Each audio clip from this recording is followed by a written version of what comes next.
Are you looking for a fun way to win up to 25 times your money this football and basketball season? Test your skills on Prize Picks, the most exciting way to play daily fantasy sports. Just select two or more players, pick more or less on their projections for a wide variety of stats, and place your entry. It's as easy as that. If you have the skills, you can turn $10 into $250 with just a few taps. Easy gameplay, quick withdrawals, and injury insurance on your picks are what makes Prize Picks the #1 daily fantasy sports app. Ready to test your skills? Join the PrizePicks community of more than 7 million players who have already signed up. Right now, PrizePicks will match your first deposit up to $100. Just visit prizepicks.com/bluewire and use code BLUEWIRE. That's code BLUEWIRE at prizepicks.com/bluewire for a first deposit match of up to $100. PrizePicks, daily fantasy sports made easy.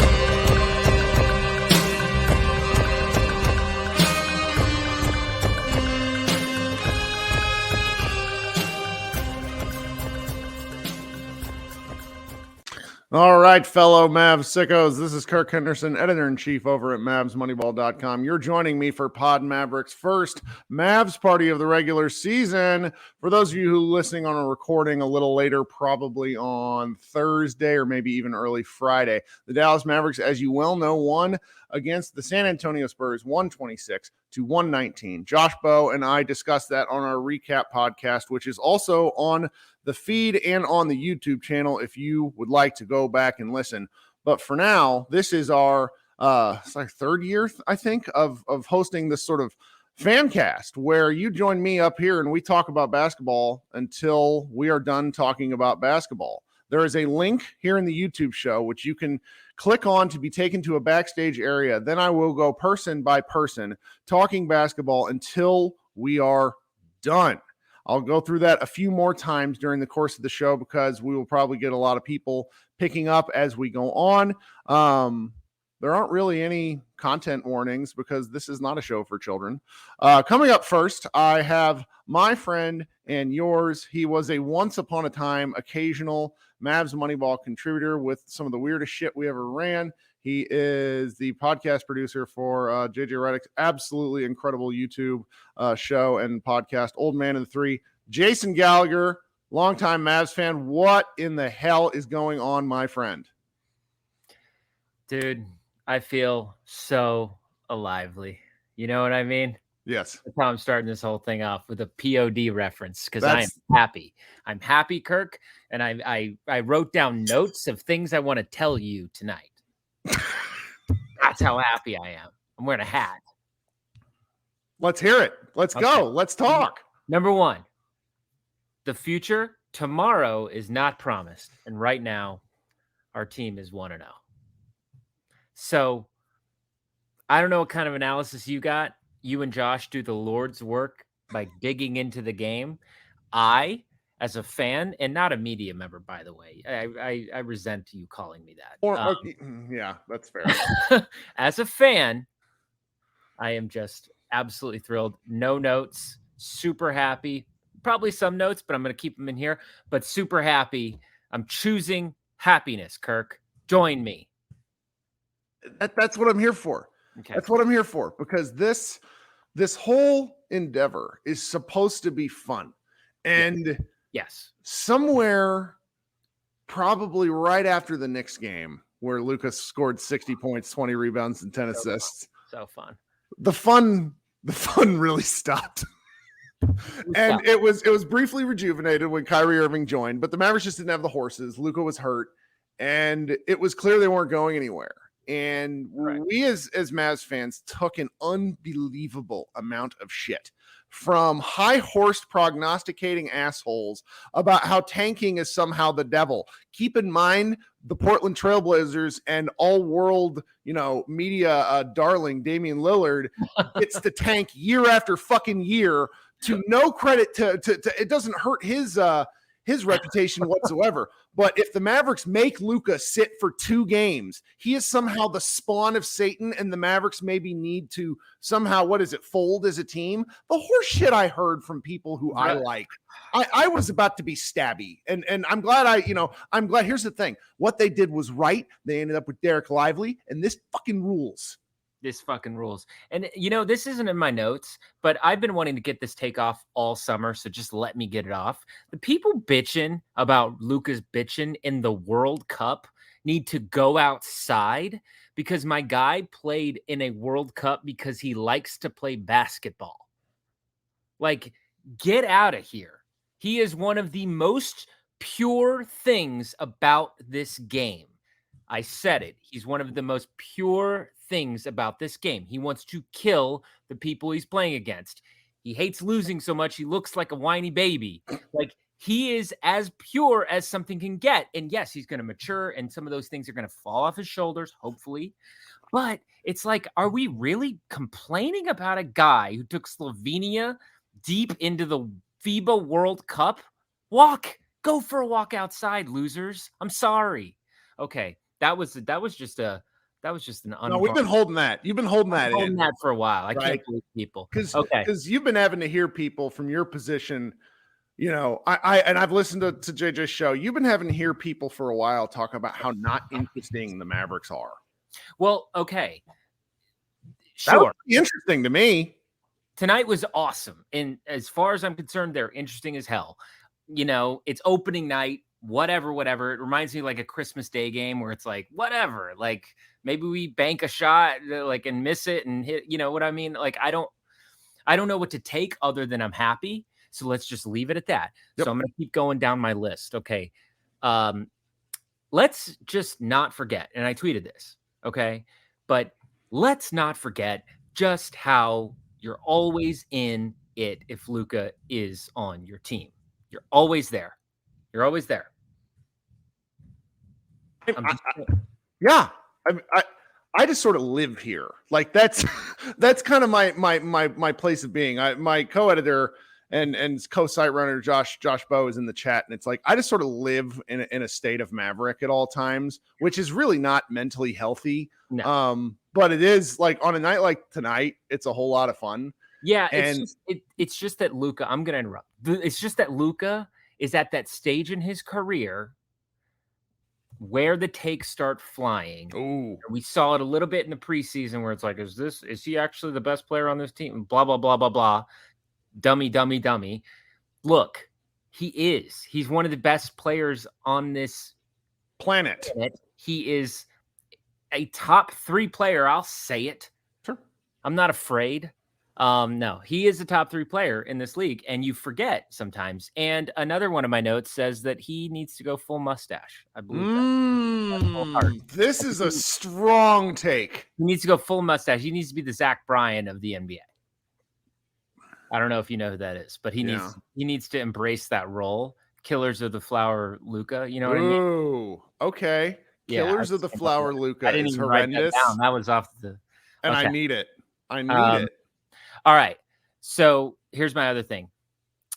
When I was thinking about how I feel about this team, I was like, man, a lot of things got to go right. Sure. Luka has to appear to play faster, which, man, he was really pushing it at times in a good way. And JJ, this is just complete irony that I'm bringing him up, but he talked about the deceleration that he is just right at the rim. And I think too, when he goes faster, that just enhances so much more. Change because it doesn't constantly like he sometimes he operates like a school bus backing up.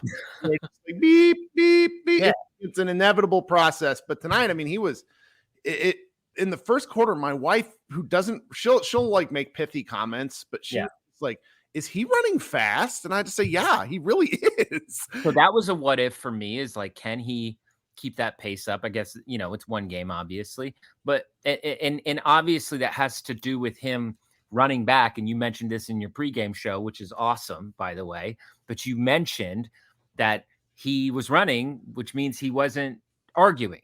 He was arguing, but you can only argue so much when you're running. It's hard to run when it's hard to talk when you're running. That's what I hate, running with people. I have a friend who's always like, let's run together. And I'm like, I'd rather die. The second big what if is Lively really ready to be, the offspring of Tyson Chandler and Hakeem Olajuwon? And I think he might be, my friend. Mm-hmm. Anyways. All right. My third, I don't know what number I'm on. It's fine. I want to say that Jason Kidd looks more and more like an AI rendering of himself. Is he taking the skinny person drug, like the thing that might kill people? As a Ozymandias or whatever the fuck it's called. He just looks good. His skin tone, he looks like he got a lot of sun. It was about as good a goatee as I've it was just, no notes. He looks like a fake human at this point, and that's fine. Grant Williams was a calming presence, I felt. You guys had mentioned that layup, and it got me thinking about what you and Josh had said about the formula of the Dallas Mavericks. It's Luka, it's a rim runner, and it's shooters. It's really nice when those shooters can do other things, though. You know what I mean? Like we've had shooters that really, really struggle to dribble and to shoot layups. This isn't hating, but it is like Grant Williams being able to do some things, Josh Green being able to do some things. That was nice. Mm-hmm. I don't know where you okay.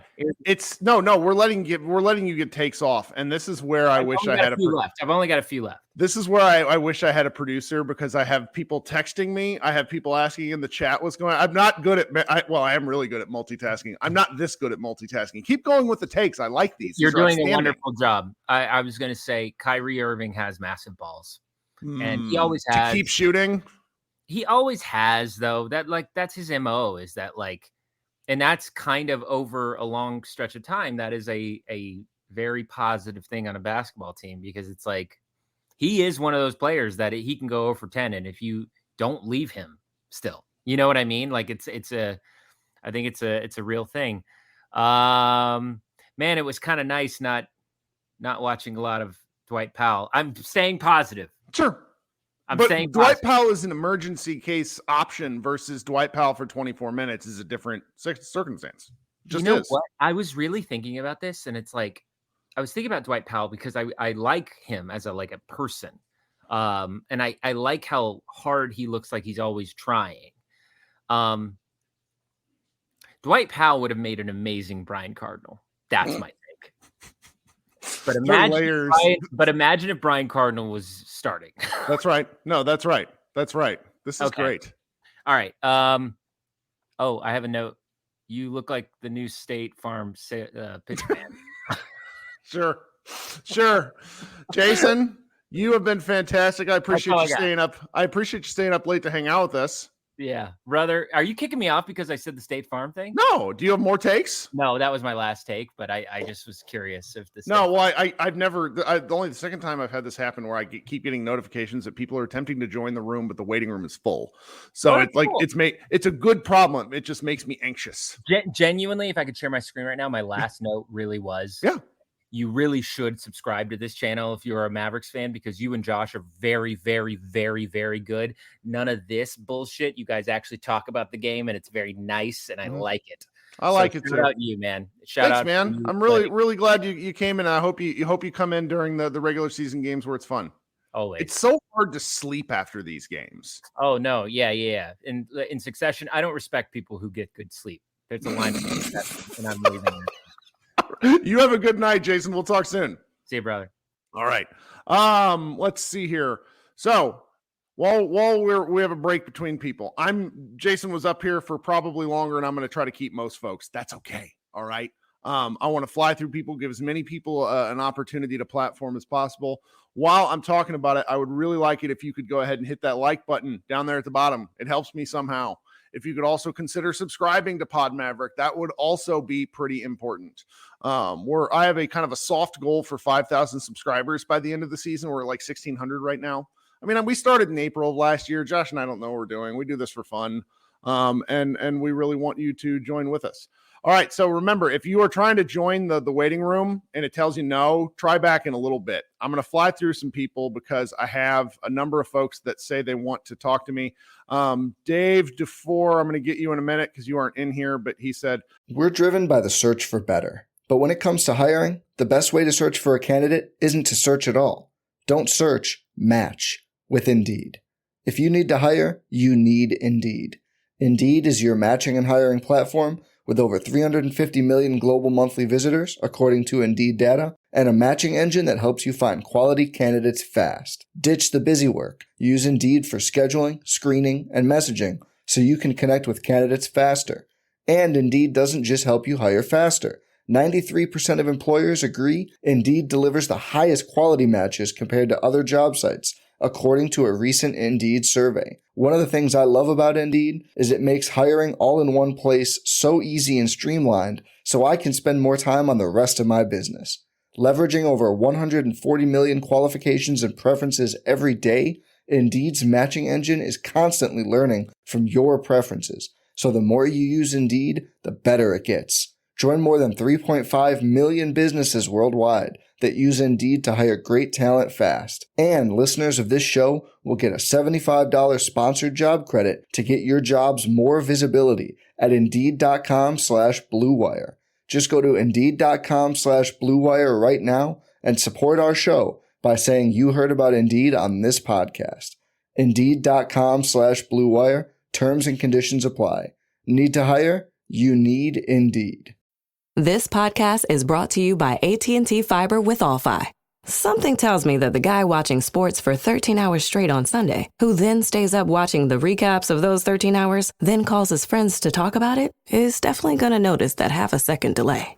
Get AT&T Fiber with All-Fi and watch sports any time of day from anywhere in your house. Live like a gigillionaire. Limited availability in select areas. Go to att.com/hypergig to check eligibility. Coverage may require extenders at additional charge. Dave DeFore, The Athletic, wanted to join in. But first, I'm going to bring up longtime listener and caller for probably 2 years now, my man Ewan. God, what a beautiful beard you have. And you have the same hat as Jason. Look at that. What's going on tonight, guy? You're muted. Oh, sorry. Yeah. That's okay. How you been, man? I'm all right. Is your wife mad at you for watching the Mavs game until? Oh, she's sleeping, so I'm trying to get my takes in before she hear me. Let's go with it. Oh man, it's good to be back. Glad I got my season tickets. It's good to be back. But what was your thought on the starting lineup when you first saw that? What you thought about that? Jason Kidd is a war criminal. I thought that was the first 6 minutes of the game where I'm just like, stop Rick Carlisle Dark Souls coaching where you make the game hard on yourself. That was an attempt to do was to see if Wemby would guard Maxey. And instead, what happened is he guarded Derrick Jones Jr., only he didn't guard Derrick Jones Jr. He stood at the elbow, put his condor-ass arms out, and effectively became a shutdown corner. I'm thinking of a Denver Bronco. He was traded for Clinton Portis. What the hell is his name? Bailey?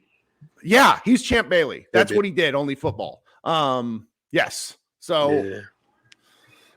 Tell me what else you're thinking. Yeah, when I saw that, I was like, what is he doing? Just start Lively. I mean, you had the same five running Lively through. Well, I have a theory. You want to hear my theory?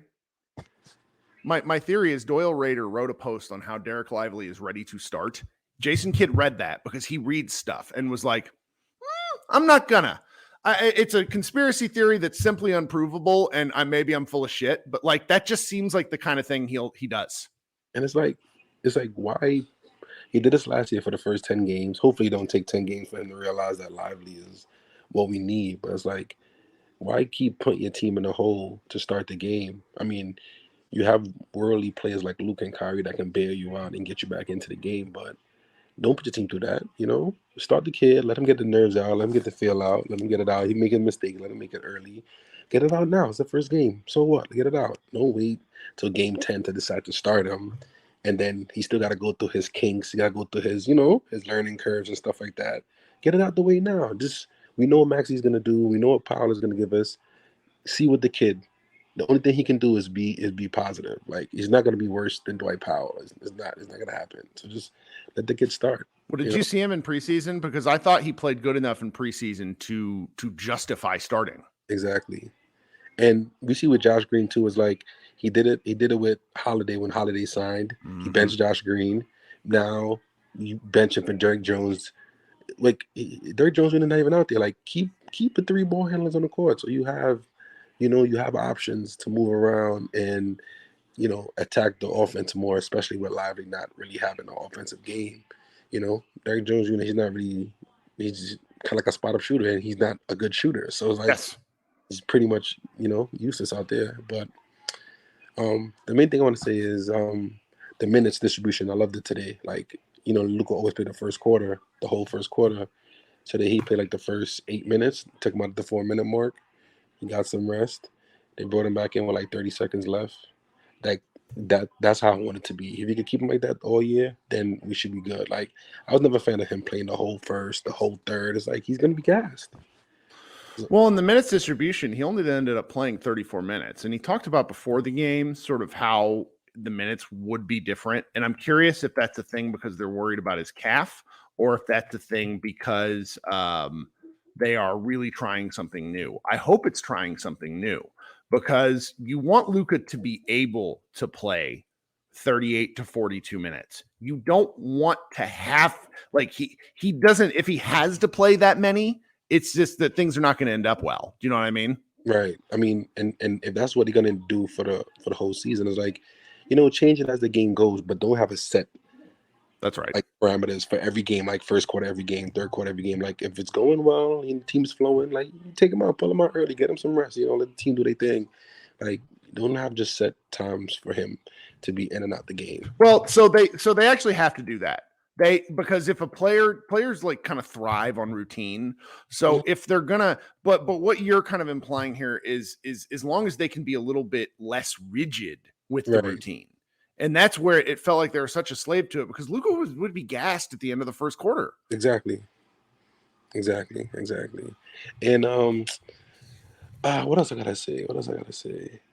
Is like with Lively, you see, like, that's stuff that we've been missing. Like, the ability to finish, the activeness, just the impact of him being on the floor, and like him and like Grant Williams are like glue players that we need. Like, we had glue players like with Finney Smith. Yep. Just like the last guest said, Gallagher. But these guys, they do more like that you may not see if you're not watching the Mavs game. You may see the box score, you be like, oh, he had 15 points, oh, he had a good game. But if you're not watching the game, you're not going to see the impact of what they was really doing. And you can see once Lively was in the game, our defense was completely different. And Grant Williams, he frustrated went beyond a little bit, and you need that, even if it's for a few minutes a game against the best players on the opposing team. You need that, And you see that Grant Williams, he's somebody that's gonna fight and capable of making an open shot, not even just a spot up shot. He can catch, reset, and make the bucket. You know what I'm saying? So, and that's something that we've been missing for the last few years, but. Yeah. Well, I'm really glad you're back with us again. It's kind of weird. This is gonna sound weird. I'm like 40 years old, and I had the Mavs Moneyball staff over a couple days ago, and it's like a bunch of people that talk to each other online but never really get to see each other. And like once you get to a certain point in your life, it's like no new friends. Like, I'm too old to like meet people. And then it's like where I live, even in Dallas, like a lot of my neighbors aren't Mavs fans, so it's really great to be able to talk basketball with people. It's lovely. So I'm really glad that you're coming in and staying up late with us. Do you have anything else before I hop on to somebody else?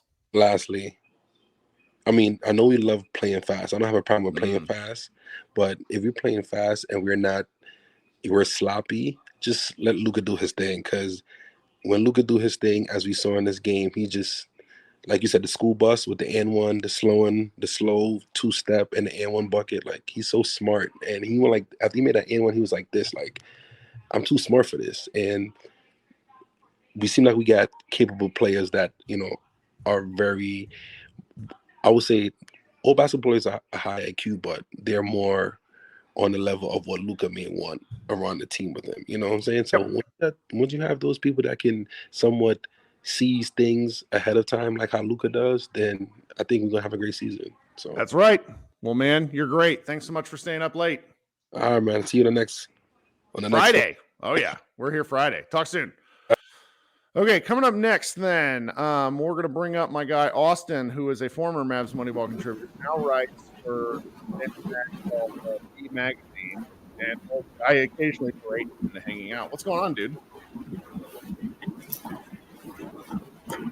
Austin can't hear us, can he? What's up, man? There we are. I'm so sorry that I had. Can you hear me? I can now. It's a little bit of a time delay for some reason. Sorry, I had 2 tabs open. I think it was holding me back. Well, we'll let you cook. Tell me what you're thinking.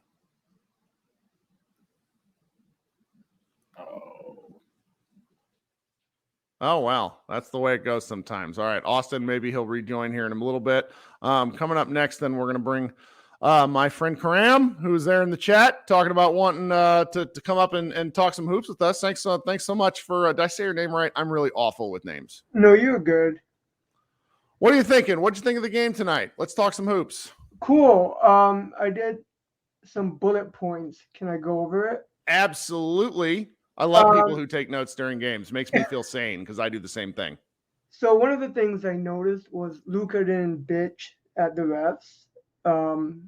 He didn't throw tantrum, and I think there was an instant where Grant Williams was going at it with the ref, and Luka told him to shut up and go to the bench, which is uncharacteristic of Luka, right? That's right. To see that growth in real time was impressive because he didn't lose his composure, and usually when he does, he doesn't get back on the defensive end, and that causes chaos for us in a negative way. So I saw that, and that was a nice thing to see. I guess another note I had was just the visual reception that Lively has. So there was an instance where he got a tip back and he tipped it to Hardaway. Mm-hmm. Hardaway missed the 3-pointer, but you could see Lively following Hardaway's movements and the trajectory of the ball and perfectly timing it for a putback dunk. That I thought that was very impressive because we don't have anyone who does that or could do that, relatively speaking. Well, the thing about that I've liked about Lively's athleticism is that he's so purposeful with it. He doesn't leave his feet. Do you remember, like, we have Willie Cauley-Stein and JaVale McGee, 2 unbelievable athletes that had no idea how to functionally use their God-given talents. Yeah. And Lively they wanted to do more. Yes, and they would often screw themselves. Mm-hmm. So it was fun. That ball tracking was amazing on that putback. Yes. And that was something that shocked me. I mean, I don't remember a center that we had that could do that. And I've been a Mavs fan since 1990. I'm 36, so I don't. Brendan Wright was pretty good at it. Dwight and Tyson Chandler was out, but the way basketball was played, even those was just different. So it's fun to be able to see that he does it. Yeah, it was nice to see. Can I do 2 more quick takes? And I stay up until we're done. That's the part. Like, my wife is going to kill me by the end of the year, but like, we stay. This is what I do. We stay up until we're done. It's great. Fantastic. I was really impressed with Grant Williams. I kind of figured that's how we would utilize him. I mean, he made life difficult for Wemby. He helped contribute to what I think Wemby had 5 turnovers, so he helped really contribute to that. He was a big body that was important to really make Wemby's debut not so fun. And he made timely threes. I mean, I don't have the box score, but I think he has 17 points and 6 rebounds. Yes. I mean, that's pretty impressive. And I don't remember anyone on our team previously that could do that. I mean, the thing about him that makes him different than Dorian Finney-Smith is he can dribble the ball. I mean, he made a couple good front to back, transition points. And I don't think Dorian had that in him, or if he did, he didn't learn it too much later on in his development with the Mavericks. So seeing that and seeing that he has more of a repertoire is important, because I think you used to say, can't we have someone who can fucking dribble the ball? It's nice. It's nice when people that play basketball have basketball skills. It's great. Nice. Yeah. So to see him being able to do that was nice. So it was fun. Yeah. Green was a Tasmanian devil. Luka was Luka. I mean, what can I say about that? I do want to point out something that you said about, Lively not starting. I don't know if you saw Jason Kidd's press conference about it. I did not. So I wrote it down just so I can mention it to you, just so you would know, and for everyone who didn't know or heard it. He didn't want Lively to start simply because he was worried that he might get foul trouble quickly, kind of like how Wemby did. I know you roll your eyes, but I'm just saying what he was saying. And he also was worried that he might have an NBA jitter, being his first time. So he thought by bringing him with the second unit, that might help him. But he was surprised about his performance. And he did say that the goal was to start Lively, but it would just take time. Mm-hmm. Okay. Well, we'll see. Other than that, thank you. I mean, this was my first time I've been following you and Josh since you've been doing this. So yeah, thank you. And hopefully I can have more opportunities. Sure. No, it's fun. It's fun to just, it's nice to be able to talk a little basketball and actually say things instead of, either like I used to do. My wife, at a certain point, my wife was like, I don't care. Stop talking to me about these things. So that's why I started doing this. So I'm glad you hung out with us. All right. I hope you come back. Appreciate it. Thank you. We're going to try Austin and see if his 1990s internet has improved again. What's up? This is amazing. Austin still doesn't have internet. I think I got mine fixing, and now Kirk, you're paused. No, this is you. This is you. I have where everyone else can see Austin, and Austin cannot see us. He may have to join by phone. That might be the best way forward, Austin. All right. Okay, Austin, I'm going to boot you. You and I can be friends later. Oh, just join by phone you're if you want. again. All right, this is great. All right, so we're gonna go to my guy Leo. Leo, what are you thinking today, my man? Hi, is Mike okay? Oh yeah, you're good. All right. So I saw some people on Twitter saying that Josh Green's defense was lackluster. Can you explain to me, was him trying to get people to the rim part of the scheme, or is that just him not like having to step off and not being able to contain the driver? Probably the latter, but I'm not gonna lie to you and say that I was watching Green's footwork close enough. There was at certain points in the game when he was in, particularly in the second half, I was reaching like fan panic mode and was not able to figure this out. So that would be that was kind of my challenge. I didn't really like, none of the Mavericks were really particularly great at defense tonight. The team-based stuff, right? A kid was screaming at him a lot, and they got just enough stops. But I mean, again, they gave up 119 points. So I'm not sure. Luka was talking about, our defense was good for 3 quarters. It wasn't. Like they have a long way to go as a team. Our defense was good when Derek Lively was out. Might be the better way of putting that. Yeah. Yes. Because I mean, he did have really good pressure, like during the last fourth quarter when they were bringing the ball up, and it was him and Kyrie. And I thought he did a really good job of trying to eat up time. But as the game went on, I remember SJ tweeted out, "It's like the tape's gonna look ugly." I'd like to get your point of view on it, and then. Because it felt like a bad Josh Green game, even though he scored double digits. We had 7 players scoring double digits, which feels wrong to say for a Mavs team. But I mean, if this is what personally, if this is what a bad Josh Green feels, I'm bored mouth. If this is what a bad Josh Green game feels like, I'm excited to see what a good game looks like. I agree with that. I didn't think it was a bad game. He had 2 open threes and really helped save things. All right. Well, that's it for me. I hope everyone's having a good night, and I hope you guys find a way to go to sleep. Go, Matt. Oh, yeah. Talk soon, buddy. Leo, you're the best. All right, let's go. We have a different Austin with a working internet, and then I'll try to bring my former colleague Austin back up on stage. Austin with working internet, welcome to the show. What's going on? Hey, Kirk, how are you? I'm great. What are you thinking tonight?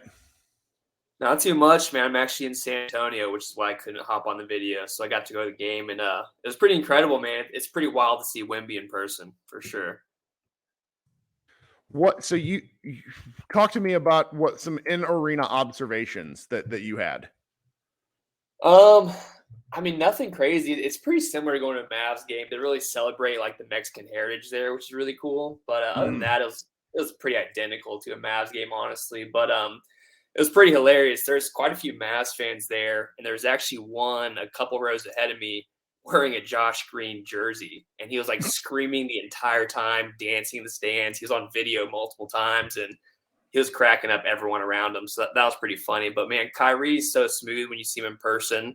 So it was really fun to watch. And at the end of the day, we just got to start green and lively instead of whatever this goofy shit kid's doing, mind games or whatever he wants to blame that reasoning on. But yeah, I think that's ultimately what we need to get to. And man, TSJ, like he started out pretty hot and then cooled off. But I think if he really falls into that 6-man role, that could be great for us. I think Exum could get some serious minutes for us.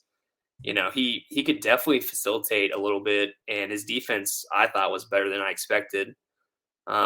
And yeah, man, Devin Vassell's a stud. I don't know if you get to watch him much, but he's pretty incredible. He was amazing tonight. And a lot of people, I think, didn't know who he was. And when he signed that extension, like, why are you paying Devin Vassell all this? That's why. He was awesome. If he would have gotten more shots, they might have won.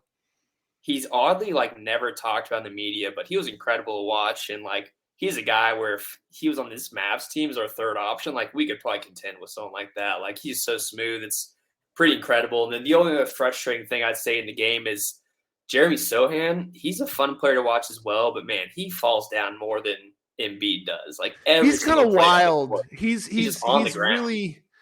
really a wild basketball player, and it works both for and against him. And as the game wore on, it really started working against him, I think. Yeah, for sure. And you can tell he's getting frustrated by it. That's right. Oh, cool, man. That's all I got. I'm jealous that you got to go to that game. That's a hell of a game to go to, man. I got to fib a little bit and pay for it on the work time. So that's even better. Good for you. Yeah. Well, I hope you come back and join us in other games. All right. Will do. See you. All right, talk soon. All right. Now we're going to try my friend Austin again, which I had him switch devices. Sometimes that works. So Austin, what about now? Can you hear me now?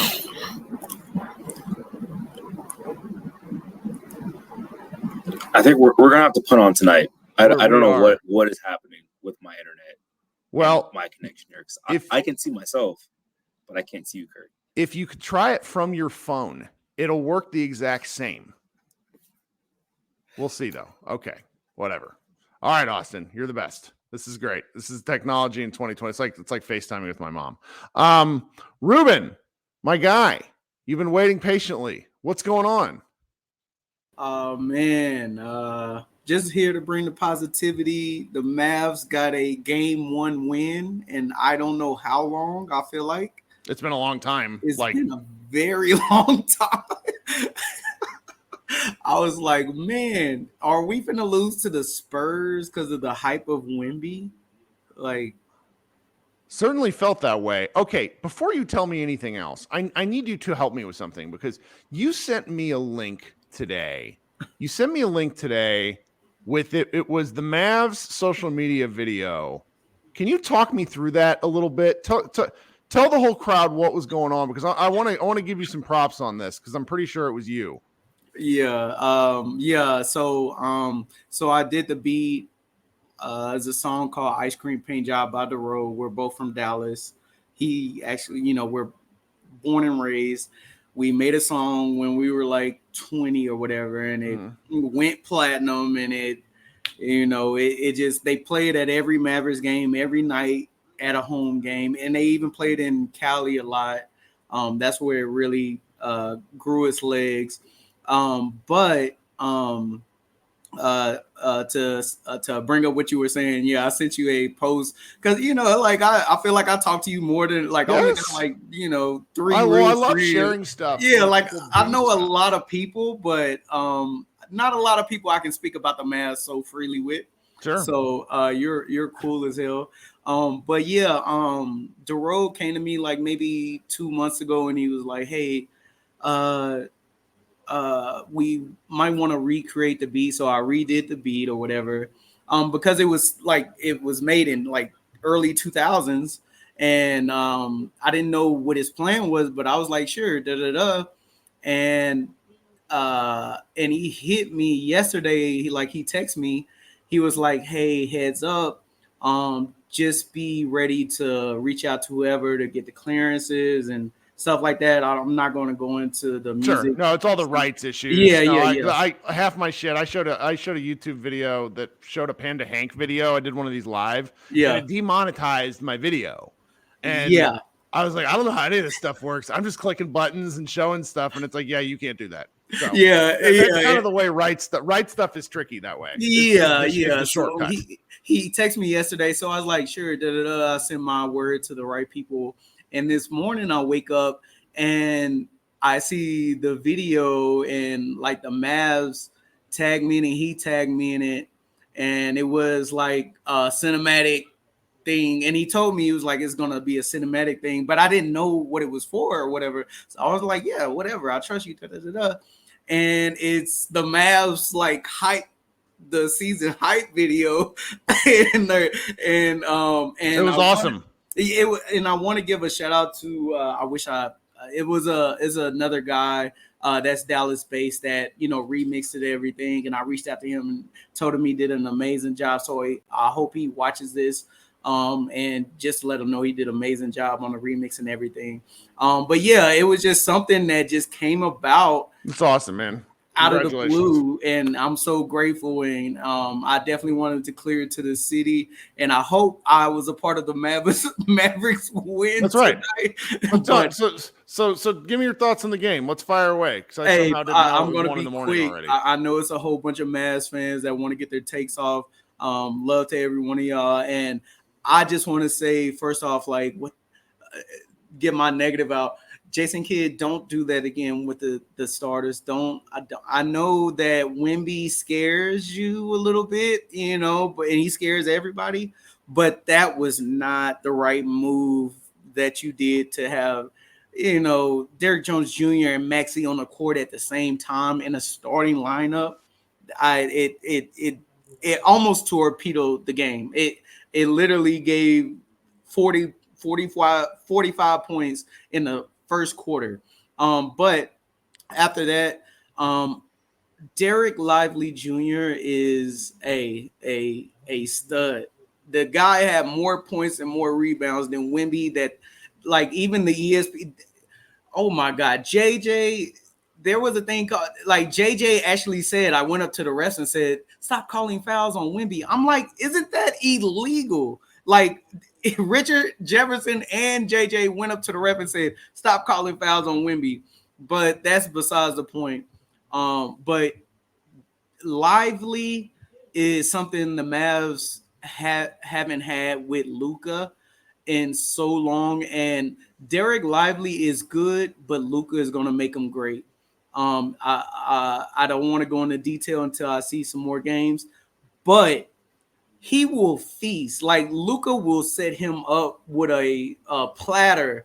He is literally if he can average 10 and 10, he's averaging 16 and 10. Yeah. What's your thoughts on Lively? Just Lively, period. If they're able to do what they're able to do tonight, and the Spurs may not be a great example because obviously Wemby exists, but the Spurs also aren't that good. If they're able to replicate the kind of stuff Dwight Powell was able to do, but over a slightly longer timeline, it forces defenses to adjust, which makes the rest of what the Mavericks are trying to do on offense easier. Luka had a couple of shots at the rim tonight that he wasn't getting by the end of last year. Like right at the rim type layups. He had one cool pump fake, that sort of stuff. And so that stuff gets easier if Lively's functional. And my kind of baseline for him, if I'm just like throwing out numbers, would be like kind of a 7-7. Not, he's going to play 20 minutes. That'd be outstanding if he plays 20 minutes a game. Now, if he plays more, I'm going to be really excited. Tonight he played 31, which is a lot. Wow. And he had 4 personal fouls, but 2 of them were on screens. And so there are going to be nights where he doesn't play that many. So it's like just kind of a soft 7-7 for me would be huge. The rebounds, Luka grabbed so many. I mean, Luka had 14 boards tonight. Grant Williams had 6. So it's like sometimes rebounds are going to be harder to come by, but that's okay because the Mavericks got crushed on the boards for so long. I'm pleased to see the variety of what we're watching. And a couple of times I felt like Luka, Luka's going to be Luka. It was him and Lively at the board where he could have just lobbed it up to Lively. I want to say at least 3 times for an easy score, but he chose to, go for the corner 3 or pass it out for a corner 3. I hope he, builds that trust in Lively and, as the season goes along. And just to piggyback on, I feel like what you were saying about the fouls, I feel like Lively and Wemby were having those rookie calls and just learning how to play in the NBA. Both of them were, definitely getting fouled. Wemby more than Lively. But I can't wait to see the future of that battle going back and forth for, seasons to come. And just one of my last points, Grant Williams. Oh man. He had a block 3 towards the end of the game. I can't remember. I think it was in the 4th quarter. And I can't remember another Dallas Mav doing that. And his defense on Wemby, I think he had a steal on Wemby, if I'm not mistaken. He's wide. Like he's not as tall as Luka, but he's wide. Oh, he's shorter than Tim Hardaway. He's like 6'4" at some point. I don't know. He's not that short. I thought he was a little bit taller. He's like he's built kind of like he's hefty. Yeah. And players aren't built like that. And he uses body on Wemby. But I think for Wemby to become the great player he should become is to not take so many fouls and learn how to play the NBA game because it's different from the Euro League. Sure. And he'll learn that after his first game. Oh yeah. And just on Josh Green Island. There's no island. It's a continent. It's no island no more. He owns. It's a $41 million continent. It's nice.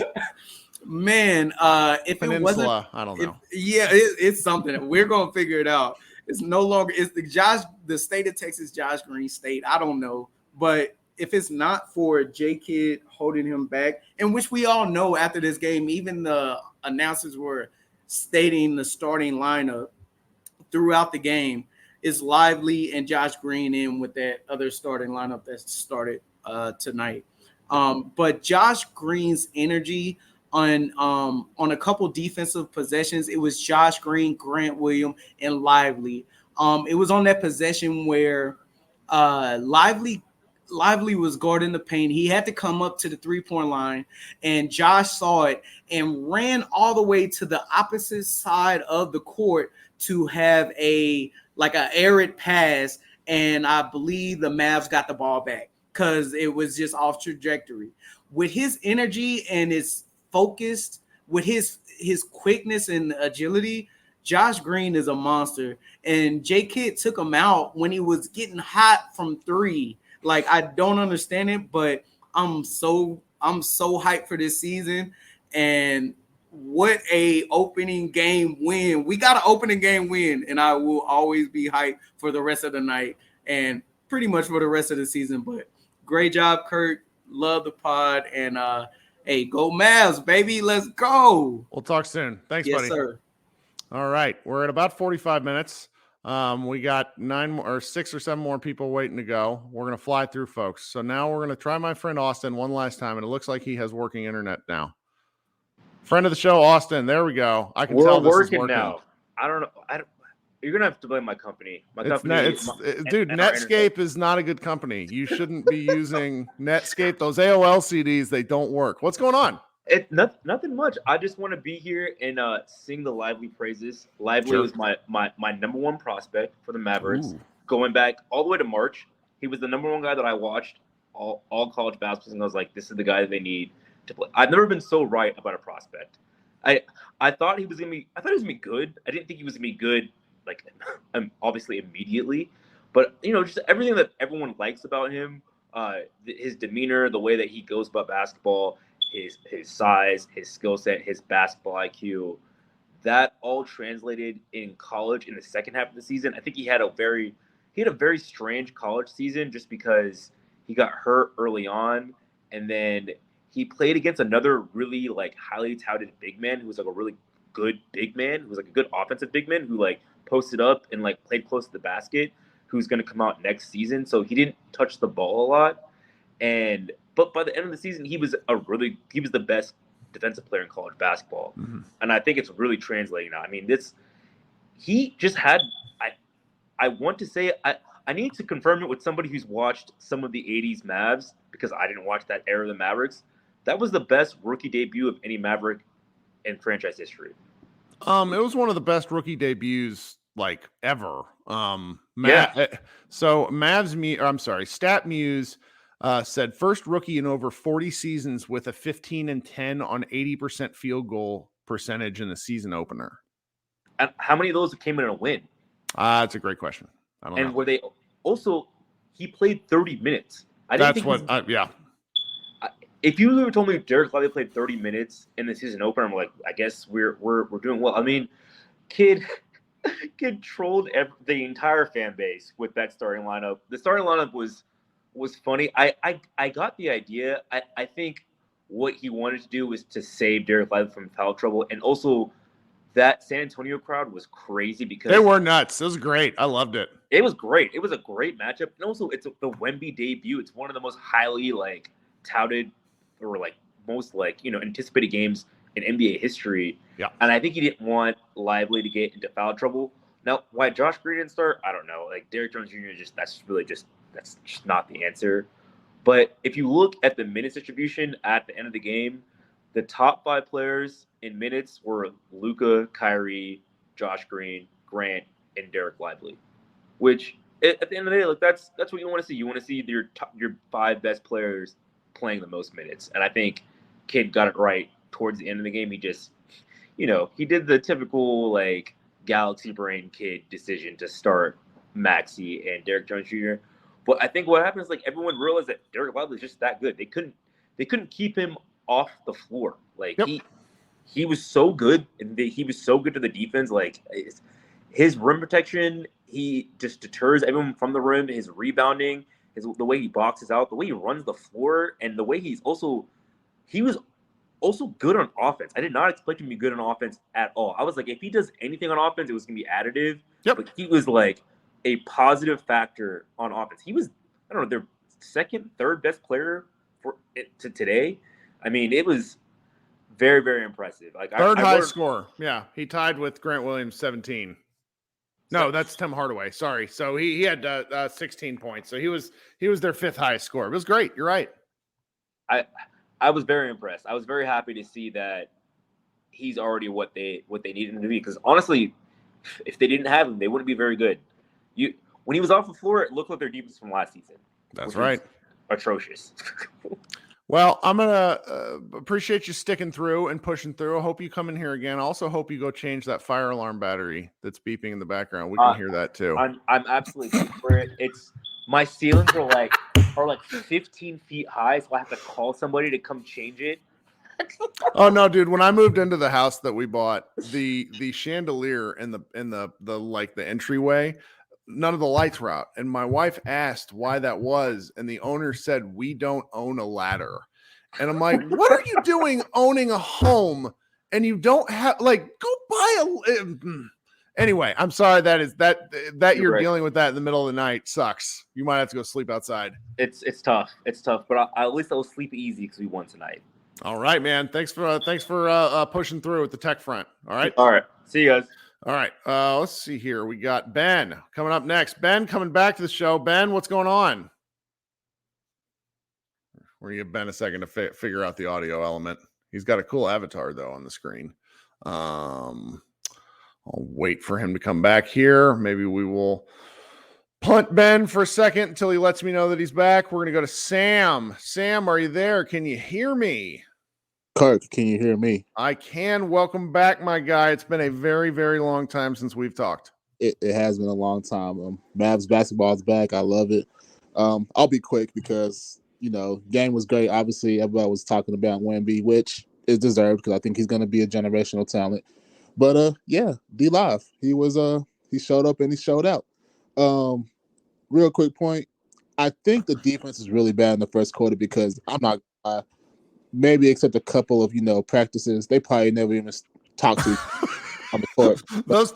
Three of those guys are still learning each other's names. Like, what are we doing? Exactly. So I'll kind of give it a pass for that. The defense wasn't great. It was giving me a lot of last year vibes, which scared me a little bit. But Luka was Luka. Kyrie, he picks it up in the fourth, but we're gonna need him to be more consistent, obviously. Josh Green, I think he had a good game all the way around, all things considered, even though he didn't start. You can obviously see he's improved, and you just see, if he is in the starting lineup, I think he'll give us another athletic player that we just haven't had, which I really like about this team, with D-Live, Josh Green, Derrick Jones Jr. We just got a lot of athleticism that we just haven't had. So I think that would come key in bigger games down the stretch. And the defense in the fourth quarter, I think all things considered, was pretty good. They were moving around. Grant Williams was around, just blocking shots, just being aggressive. Luka was actually playing some pretty good defense down the stretch, so I'll give him credit for that. I didn't see him bitch as much except a couple times in the fourth, so that's good. If he can, I'm praying to God he can keep that up the whole season. And other than that, like if we can play like this all year, Tim Hardaway give it Tim Hardaway take it away. He was hot in the first quarter and a half, and then he sold the rest of the game. I'd like to see Seth Curry get some more playing time if that's the case, but maybe Kid had his reasons, so I'm not even going to complain about that. And like I said, hopefully we can develop a rotation. And I would love to see Jaden play. I would love to see Seth play. I like to see other guys play, but unfortunately, I think it's going to take somebody getting hurt for those guys to play more, which is going to happen, unfortunately, just because that's just the way the league works nowadays. So I think we'll be in good shape, and I'll take a season win. That's all, a season opening win. I'll definitely take it. Sam, you're the best. Thanks for hopping in and hanging out with us. Hey, have a good night. All right, you too. All right, coming up next, we're going to go Krishna, then we're going to go Ben. Actually, you know what? We're going to go Ben next because we're going to see if Ben's audio is back now. Ben, are you there? Yes. Did I get it working now? There we go. What's happening? Tell me your thoughts. Hey, sorry. I got my bad headphones. All right, I'm good to go. That is just fine. Compared to Austin's internet problems, some little audio breakup, we're going to have. It's fine. Absolutely. Yeah, it's been a while because, it's just been down on things ever since the last game I went to was we played the Suns early in December, and it was a great game, and it was the last good game I can remember. So it's been kind of a doldrums for a while, but the problem was always that I saw was, especially after the Kyrie trade, obviously, like we couldn't put a single lineup on the floor that could do any of the switching defense stuff. We were not in passing lanes. We were not bothering anybody in the paint at all, And so now we have what looks to me like several of those lineups that we can put out with different guys at different stages of the game. And even if we're not just stopping teams for 4 quarters, we're getting timely stops. And it's only one game, but did we ever get a timely stop in the last 20 games of the season? Ever? No. Or really the entire season. So yeah, exactly. I mean, when you look back 2 years ago, like when the Western Conference team, like we could, when we started the season, it was kind of like, our record was okay, but we didn't feel great. But then when we looked back by the end of the season, it was like, hey, we were playing pretty good defense. We ended up sixth ranked defense that year. Yes. So now we're in a middling offense statistically, right? Like 15th or something like that.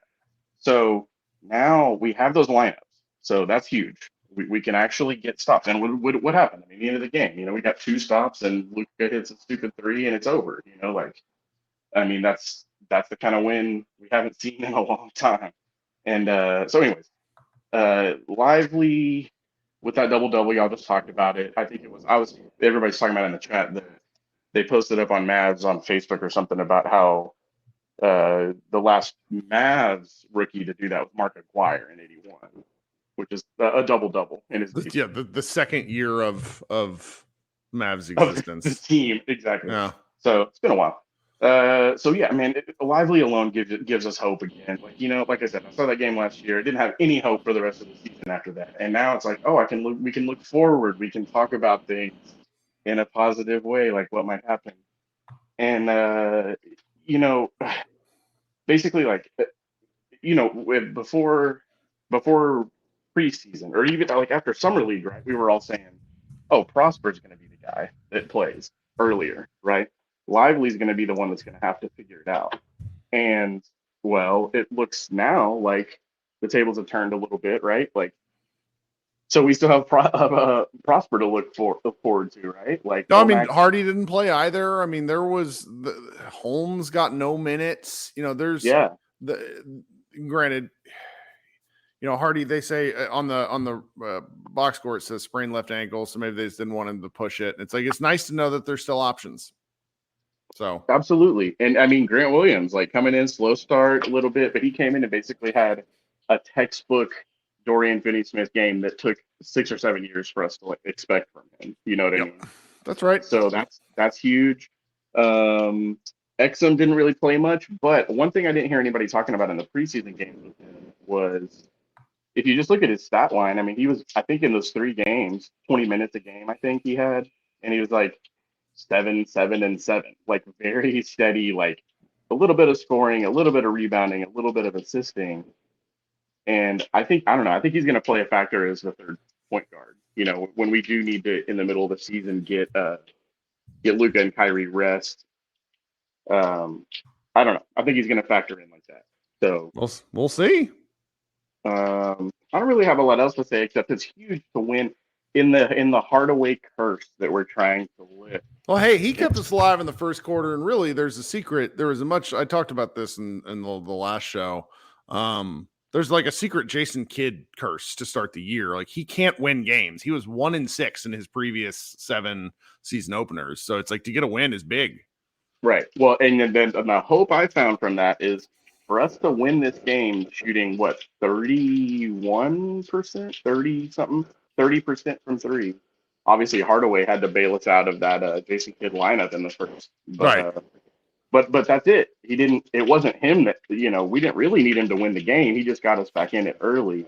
So we have hope for that as well, that there's not that weird stat where Hardaway, you know what I mean, is so tied to our success. Yep. So I don't know. I think that's all I got. I know there's a lot of people want to talk. Good to be back. Appreciate you hanging out, Ben. Hope to see you again this season. All right, man. Go Mavs.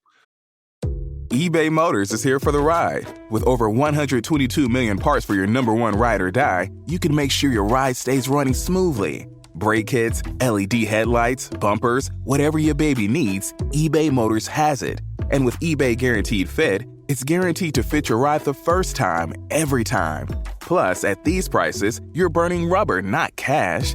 Keep your ride or die alive at ebaymotors.com. Eligible items only. Exclusions apply. All right, coming up next, my guy Krishna. Krishna, what's up, dude? It's 1:15 in the morning. We're still cooking with gas. What are you thinking? Is it actually? Yes, it is. I didn't even realize. That's fine. I haven't been allowed to sleep since my child was born. So. Oh no. How are you, Kirk? I'm good. What's up? I'm good. I missed the first half of this game, and then I But you only saw the fun parts. Yeah, I mean, I was glad I didn't watch it from everything that everyone was saying, but I'm happy, Kirk. I didn't think I was going to be happy. I remembered we lost the last 2 openers pretty well, I guess in different ways. We lost them in ways that were frustrating. Yes. In completely different ways.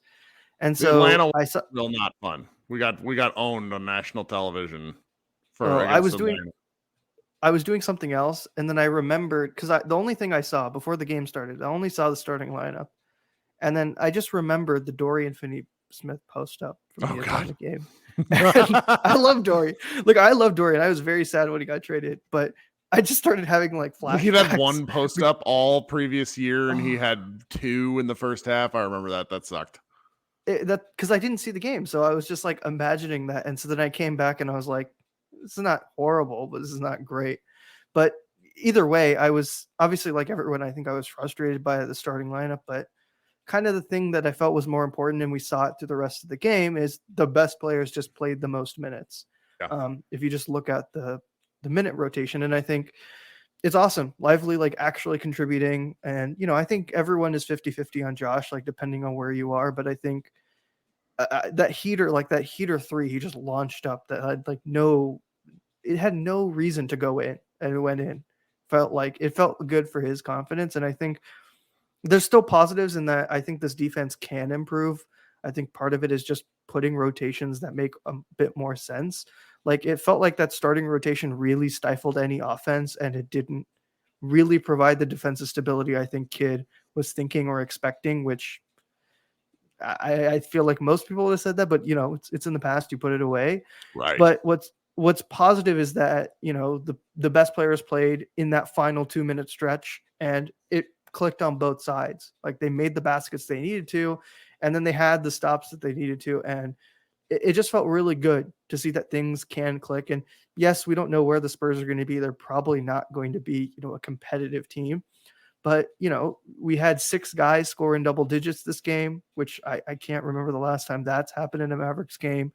And you just had people contributing in moments where they needed to. Like Grant Williams was surprisingly great on the offensive side of the ball. Like he hesitated at times, but you felt like he grew into the game himself.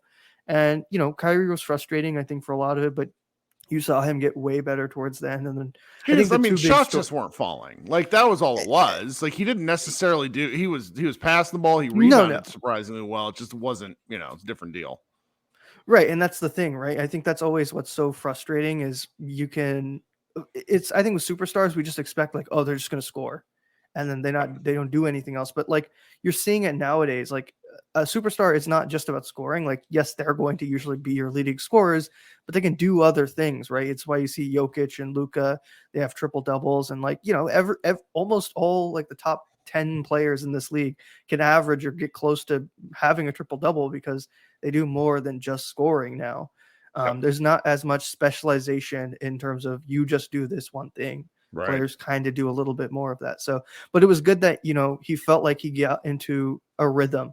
And I think what was more exciting to me was like Lively grew into the game himself. And, you heard it with like, I think someone was just putting it here, Richard Jefferson talking about like, yeah, I think Lively should be starting. And it was positive that he grew into the game and he didn't let the mental side of like, okay, I didn't start. Like I started these 4 games. I feel like I should be starting hurt him. And I think, to me, that was always the positive when I thought we drafted Lively was not, yes, obviously he's 7'1", he's got good defensive skills. Those are all awesome positives. But to me, what I felt like was always going to let him project and be better in the NBA was the thing you had seen from his high school and his college tape. And even just like the interviews and everything was he's someone who just wants to learn and improve his game and fit the role that he needs to. And, it's not that no rookies do that or that like it's a impossible trait to find or, that rookies who start out bad never do it, but it's that it's rare for really young, like a 19-year-old player to feel that way. And so I think it's positive that he does that. And I'm sure there's going to be games where he struggles, but it's really good that he had a great game like this because, the reality is he's now faced like an insane lineup of bigs that he could have possibly faced up to this point. And it's positive, right? I think the thing is you got the win and you had positive contributions, and the things that were negative are there, but I feel like those are more in control for the Mavericks rather than things that you can't change, right? I think a lot of it is more lineup and rotation dependent rather than, oh, we need this kind of player. Yes, the team can make trades. Yes, they can improve the roster still, but we're not sitting here pulling our hair out going like, we have no one who can contribute, no one who can improve the game. And I think that to me is the ultimate takeaway. I don't know what you thought about it. Maybe I'm just rambling on. No, this is great. This is why we have the show. You're allowed to ramble on. Did you? And I'm glad you had a fun half of watching. Yeah, it was It was good. I literally, once it ended, I forgot. I was like, I didn't even see the first half, and I'm this exhausted. I could not imagine people who watched both halves of this basketball game. It was a high stress game. That's a fact. I'm sure. Well, I'll let you go, Kirk, because it's already getting late. But everyone have a good Talk night. soon. See you next game. All right, we got Brent and we got Matthew Phillips waiting. Brent and Matthew are both Mavs Moneyball contributors, so I made them wait, which I feel bad about. But they're both night owls. Hey, Brent, what's up? Doing all right, man. It's 1:20 in the morning, and we're talking basketball. That's right. NBA is back, baby. Yeah, absolutely. You tapped into a little bit of my headcanon earlier when you said that kids started Jones Jr. because of what Doyle wrote. I really think he did. I've got this theory that he's got like 4 or 5 burner accounts on the site. It's just all in the comments. Mm-hmm.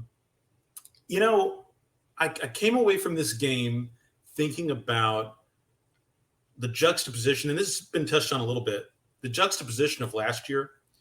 And even though it's just one game, we came out of there going, this McGee thing is just not going to work. And it took another 9 games for Kidd to figure that out, or at least to admit that based on the lineup change. But we knew it. You go back and look at the box score from last year, as I was a few minutes ago. Luka had 35.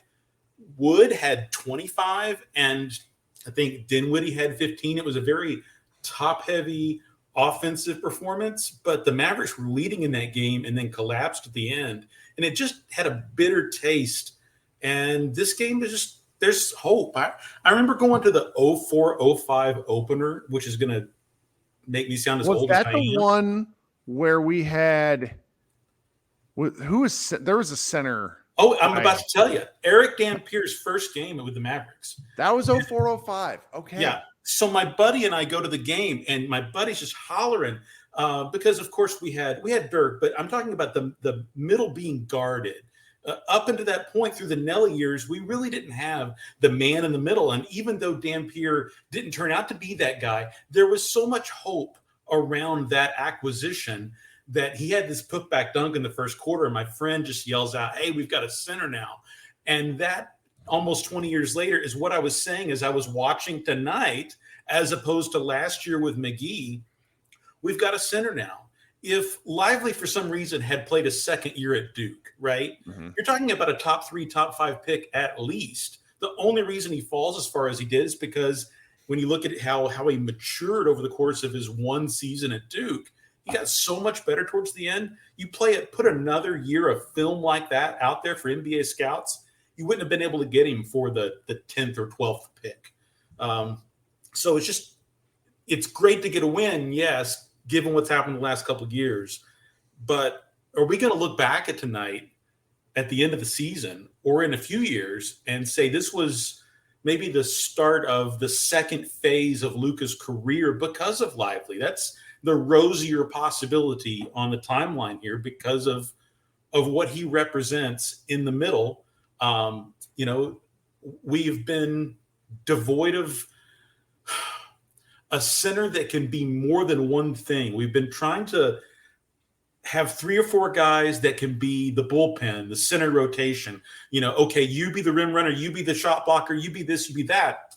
We finally have a guy as he matures this year. And I was kind of hoping Walker Kessler kind of first year would be amazing. Maybe we get better than that. Yeah. That would be awesome. The Walker Kessler standard, I think, is what I'm shooting for after one game of overhype. Because it's like my friend Ruben was on a little bit ago, and you heard him say, is 10-10 too much? Is 10-10 too much? And the answer to me is yeah. Now, do I think it's a possibility if he gets the minutes and stays out of foul trouble? But 7-7 is more reasonable, I think, to me, and I think he can do that. And I have no idea what Walker Kessler's numbers are. I should probably look them up. That would make me a better podcast host, but I'm not a very good podcast host. My reasonable expectation is that he plays well enough to where they win more than half their games. Like, I turned in my kind of, what did I say today? I said that I think they should win 44 games, 44 and 38 is sort of where I play, like 6 games above 500, That's where I am. Like, I don't have super high hopes for this team yet. It's one game, but right now, if you're excited, there's plenty of reason to be. Well, there's reason for optimism given how deflated we were after the opener last year, coming off the playoff run. The other thing I was thinking about when you were talking about the disingenuous nature of the flack that the Mavericks took from those 2 games late last year. Yeah, I hate it. It makes me mad to this day. I still yell at people about it. Well, I believe if we could peer into an alternate timeline where it wasn't the Mavericks and it was an Eastern Coast team that particular national person holds dear to their heart, I don't think they say the same thing in the media. I think it's anti-Cuban bias, anti-Maverick bias in general. In my Rangers kind of crossover piece a little while ago, we talked about how the Mavericks and the Rangers have never gotten national respect in the way the Cowboys have, even when they're mediocre.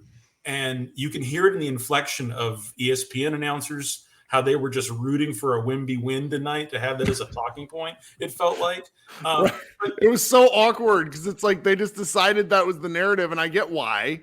It's so much of this stuff, and you and I've talked about this, but for the insight, for people that really want to know how content stuff works, so much of it is driven by search, by literal search. So you go to Google Analytics, you see what's popping, you see what people are interested in, and people search for like Victor Wembanyama. It's like it works, and so it's like they have to do it. It even means if ratings. It's not the story. And ratings mean money, absolutely. But one more thing about the tanking the 2 games last year. You're right about the Portland analogy, but I really believe if it was an East Coast team, the Knicks or whoever that they would really want to see in a similar situation be pragmatic, they would be up in arms if that team didn't do what Dallas did last year. I really think it is selective outrage, and a lot of the national types don't understand that. And I wrote about this in a piece a few months ago about how this draft and this offseason that was largely based on this draft almost didn't happen because of how close the Mavericks came with their D squad to beating the Bulls at home, which would have been absolute disaster. This almost didn't happen. And that's the dark timeline that was narrowly averted. Well, I'm glad they did. Any other thoughts this evening? No. Thanks, man.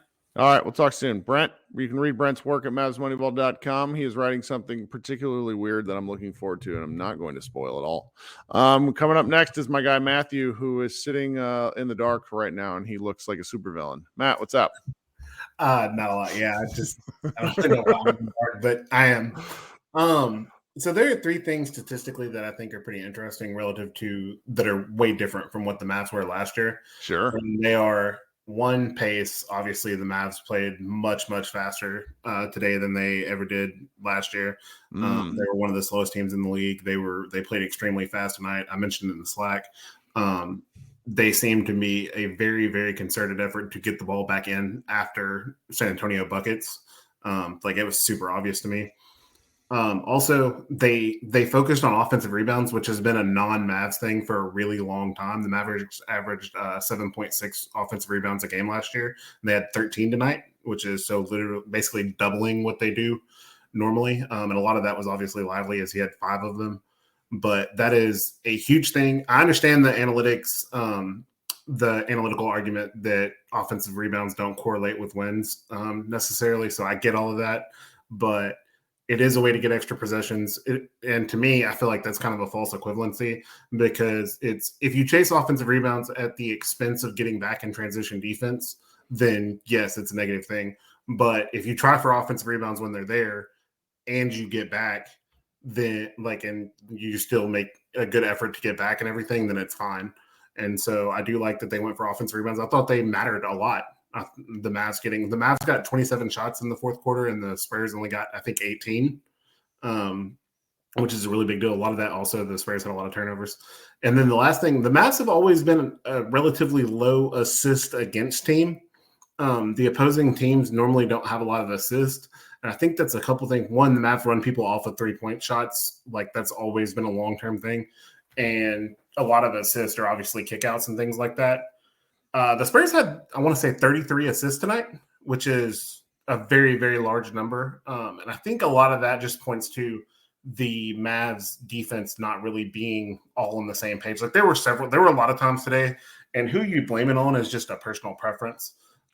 It's just, to me, the scheme, like the guys just weren't kind of dialed in together. Like they had a lot of trouble navigating screens as a team. And then the other thing is, I mean, with the struggles that they had as far as the team defense and everything, all of that being said, you mentioned kids' struggles in opening games. The biggest thing that I think today is he found the money lineup. This is the fastest he's found the money lineup at any point in his career. The money lineup for this team is going, like, I mean, we've had some thoughts about it and whatnot and everything. The money lineup for this team is Luka, Kyrie, Green, Grant Williams, and Derek Lively. That is the money go-to lineup. Like whatever, I mean, the Golden State obviously called it the death lineup. I mean, it's not. It's what works for it's the best assembled group of pieces. Yeah. And all of them played well. Actually, it's funny. The only one who didn't play at least of those five that didn't play at least 9 minutes in the fourth quarter is Luka, who played, I think, 8:58 in the fourth quarter. But he found the money lineup and he found it quickly. And so I do think that's going to help them a lot. And that's going to be an important thing for them, is that he knows where he needs to go. I don't want to set Lively up for failure because he's going to have some games where he's in foul trouble and it's just not there. But I think one last thing, and this will be the last thing I have before I get off and let you go to sleep, is I got work to do. Yeah, what I think for Lively that's an important thing to remember is Powell has always been an elite role man as far as the finishing numbers. Like if you check the play-by-play data and everything, he's always been a top 5 or 6% guy in the league as a roller. But he's never had the gravity as far as volume or anything like that Lively, I think, can have, because he's just not as big and he's not as long. And the little T-Rex arms that make him a bad defender also happen on offense. Lively legitimately looked great there. And what goes with that is we've always focused on those guys being able to take what Luka gives them. Lively gives some stuff back to Luka. Like you mentioned it earlier, that Luka got some really good, like a couple of really good looks at the rim that he just hasn't had in the last couple of years because nobody's I mean, yeah, Powell might get a couple dunks, but it hasn't been a focus of the opposing defense. Right. If you watch today, like there were parts after Derek Lively went full DeAndre Jordan on Brevin Knight when he did that to Zach Collins, like there were points where the Spurs were, I don't want to say quite more focused on Lively than they were on Luka, but they were like equally like one eye on each. And that is a massive change and important development for him if he can keep that going, and it could be really good for Luka. I couldn't be more excited because it makes it just the Mavericks offense. If it's going to be, I make this reference like once every fourth podcast, but if I'm going to like, what was the coach's name? Harold Boone from Remember the Titans, where he's like describing the Veer offense, where he said, Herman Boone, where he's like, it's like Novocaine, given enough time, it always works. Kind of what the argument is for a downhill Luka pick and roll with a strong dive man and corner shooters. Like it's just at a certain point you cannot defend it. You are just hoping people miss, and that's about the best the Mavericks played they made it complicated on themselves last few years just because they haven't enough guys that can do multiple things. I mean, the peak of it, if we're honest, was the bubble offense with Porzingis, where things were really humming, and I think this has an opportunity to be that level of offense. I'm excited. Yeah, and part of that is at that time that was Porzingis being an elite vertical threat. Like that was one of the few times where they were allowing him to be used that way. And there's just guys in the NBA don't want to be on viral. They don't want to be the negative viral moments. Like nobody wants to be. I mentioned it. Like Zach Collins he's not going to be super thrilled that he got dunked. I mean, he actually played really well today. Yeah, but like they don't like being that guy. And it's something that you try to take away from. And like I said, it sorts everything fits super well with that lineup. It's going to be high volume offense from Luka and Kyrie. They can flow into some pick and rolls with Lively.